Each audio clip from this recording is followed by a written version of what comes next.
staged $500,000 robbery. Make sure to like and subscribe, and welcome to New World Crime.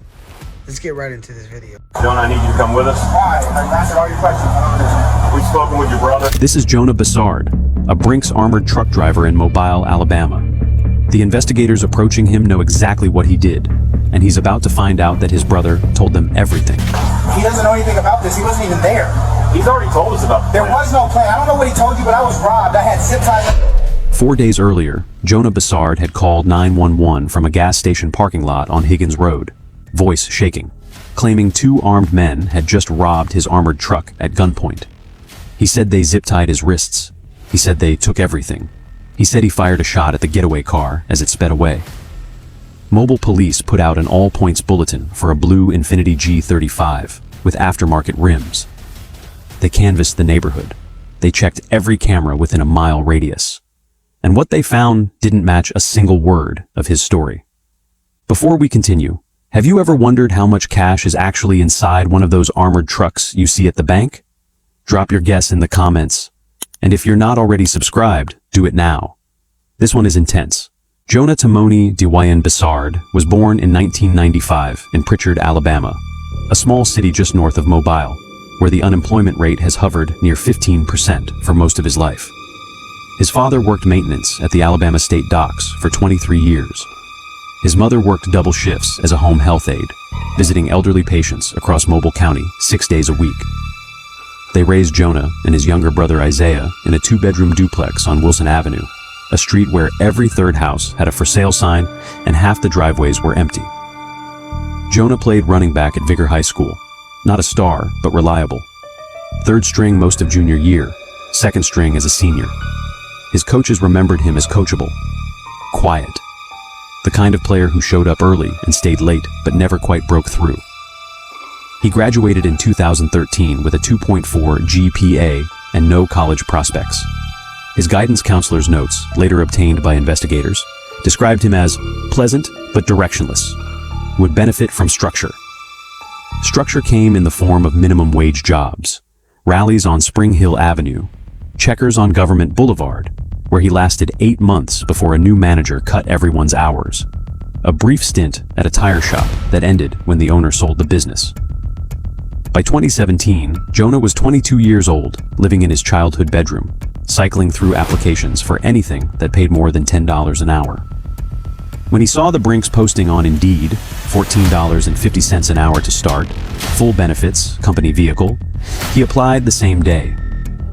Brinks hired him in March 2018. His background check came back clean. The regional operations manager noted that Jonah interviewed well and expressed a genuine interest in building something stable. He started on a training route, riding shotgun with a senior driver for 6 weeks. The senior driver taught him the protocols, how to log each pickup, how to secure the cargo. He also taught him the shortcuts, where the cameras had blind spots, which stops had lazy clerks who didn't count the bags. Jonah listened. Jonah learned. Jonah took notes. By 2020, Jonah had been promoted twice. He was now a lead driver, responsible for some of the highest value routes in the Mobile area. His supervisors praised his punctuality. His route completion times were consistently in the top quartile. He had never triggered an internal audit. To everyone at the depot, Jonah Bassard was exactly what a good Brinks driver looked like. What no one knew was that Jonah had been stealing since his 3rd month on the job. An armored truck is not a bank vault on wheels. It's a logistics operation. And like any logistics operation, it runs on trust. Drivers are trained to follow strict protocols, never deviate from the route, never leave the vehicle unattended, never open the cargo hold without authorization. Every bag is logged. Every stop is GPS tracked.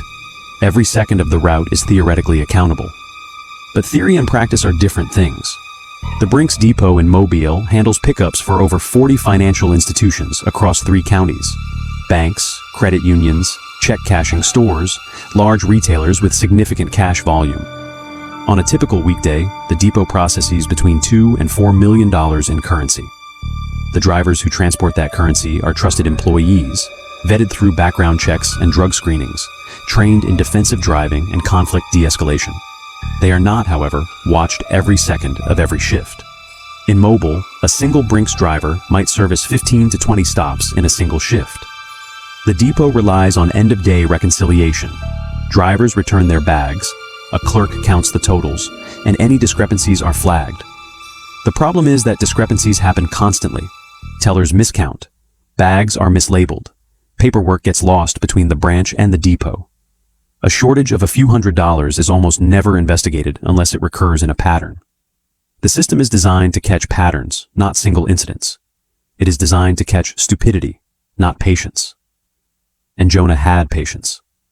He also understood something else: the secondary passenger compartment. Every Brinks truck has a rear cargo area, sealed, alarmed, monitored by sensors that track when the door opens and how long it stays open. But it also has a smaller secondary compartment in the front passenger area, used for low-value pickups, emergency storage, and driver supplies. That compartment is not directly monitored. It's not alarmed. It doesn't trigger a log entry when you open it.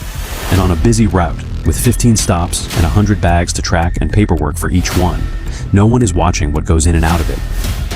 The compartment was supposed to be used for small pickups, a few $1,000s from a convenience store, petty cash from a restaurant making a night deposit. But there was no sensor to verify what went in. No camera pointed at the driver's hands. No audit trail for bags that never made it to the cargo hold. Jonah had been skimming from that compartment for nearly 3 years. A few hundred here, 1,000 there. Small enough to fall within the margin of error that every depot manager accepted as the cost of doing business. Large enough, over time, to add up to $134,700. Money that Brinks wouldn't even realize was missing until investigators started pulling the threads after the robbery. Money that had been absorbed into the noise of a system that moved millions every week and couldn't account for every dollar. The staged robbery was not a desperate act. It was calculated, rehearsed, and planned weeks in advance. The plan began in December 2020. Jonah had given notice at Brinks. His final day was scheduled for January 8th, 2021. He knew his route schedule for the first week of January, and he knew that January 5th included a pickup from New Horizon Credit Union, one of the largest single-day cash transfers on his entire schedule. Between $400,000 and $500,000 in cash, bundled and ready for transport. The execution required 3 people. Jonah would control the truck and the placement of the money. Isaiah, his younger brother, would be one of the robbers. A third associate would complete the team. The plan was simple. Jonah would load the highest denomination bags into the secondary passenger compartment instead of the secure rear cargo hold. He would stop at a predetermined gas station. The robbers would be waiting. They would rush him, take the bags, and flee. And Jonah would call 911, playing the traumatized